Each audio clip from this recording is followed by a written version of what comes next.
Bon ben voilà, bonjour et bienvenue sur ma chaîne.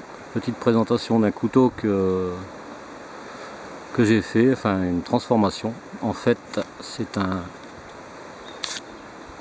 c'était une feuille de boucher qui allait jusque là et en fait qui était presque le double, que j'ai transformé en couteau. Donc maintenant le tranchant a l'air d'être raisonnable, en tout cas il coupe. Voilà la chose, j'en avais parlé sur le forum IDS. Je salue au passage les copains. Il y a déjà un tuto qui a été fait dessus, je pense. Et je me suis fait comme l'ami Patoche, un étui avec un morceau de tube PVC avec de la paracorde enroulée autour. Voilà. Donc ici, en fin de compte, ça sert d'œillet pour mettre à la ceinture. Et ça fait à peu près 5 mètres de paracorde disponible en fin de compte. Et puis voilà quoi. Il y aura par la suite, vu que c'est percé à 1 cm environ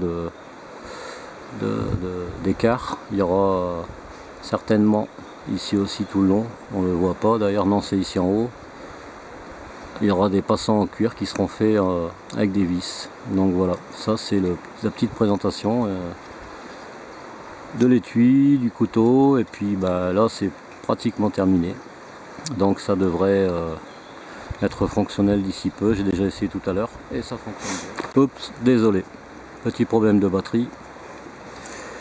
Donc j'ai dû changer la batterie. Voilà. Donc on peut voir que au niveau de la rétention, c'est quand même assez difficile à enlever. Il est bien serré, hein. Donc on peut le secouer, il ne va pas partir, hein. Mais par la suite, il y aura quand même un passant, quand il y aura les passants en cuir qui seront ici pour la ceinture, il y aura un petit passant qui sera mis là avec une pression, juste pour dire de le maintenir quand même par sécurité, hein. Donc comme je disais, il y a les petits trous qui sont faits ici, c'est fait aussi sur le haut là, et donc il y aura possibilité de mettre 2 passants, donc un ici, un là, pour le port horizontal, et puis il y aura possibilité aussi d'avoir le port vertical. Mais en attendant, avec la paracorde, il suffisait de faire un petit système, voilà, qui n'est pas gênant. On a ça à la ceinture et ça permet aussi de l'avoir comme ça si on veut. On s'en est pas gêné pour le port. Donc voilà, c'était la petite présentation à faire, hein. Il n'y a pas grand chose à ajouter, hein, sauf qu'à l'occasion je vais peut-être changer le manche, parce que bon, c'est pas terrible. Il y a une petite rondelle qui est partie ici, donc je vais certainement les enlever et puis mettre autre chose, voire même changer le bois du manche. Sinon voilà, bonne largeur, bonne coupe, il n'y a aucun souci, hein. Je pense que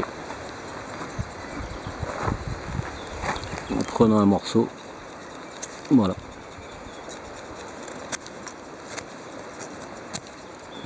Apparemment ça coupe. Donc on peut voir qu'il fait son travail. Donc voilà, c'était juste pour présenter ce couteau avec l'étui fait avec PVC, hein. Donc j'ai chauffé au préalable au-dessus d'une plaque électrique, je me suis pas embêté.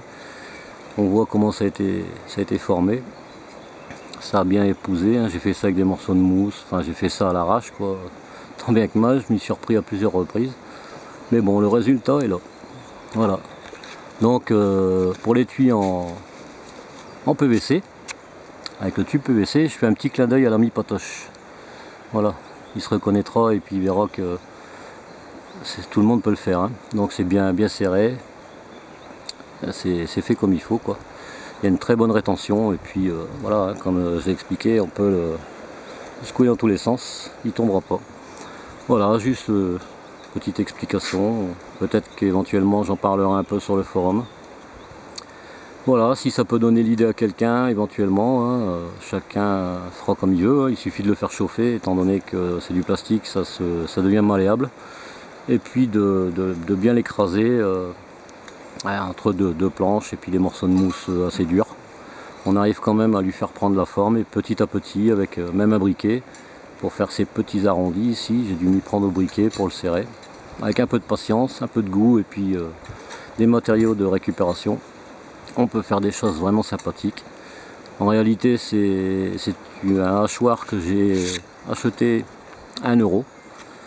dans un vide-grenier et que j'ai tronçonné. Mais bon, faut voir si l'acier s'est pas détrempé, parce qu'en fin de compte, si je donne un coup sur quelque chose de dur, ça fait des impacts. Enfin, on verra bien hein, au fil du temps. Voilà, pour 1 €. Le PVC est gratuit, il n'y a que la cordelette que j'avais. Donc voilà, sur ce, ben, je pense avoir tout dit. Et puis, ben, je vous souhaite à tous de bonnes choses, bonne continuation à tous. Et puis, portez-vous bien. Et je vous dis à bientôt. Allez, bye bye.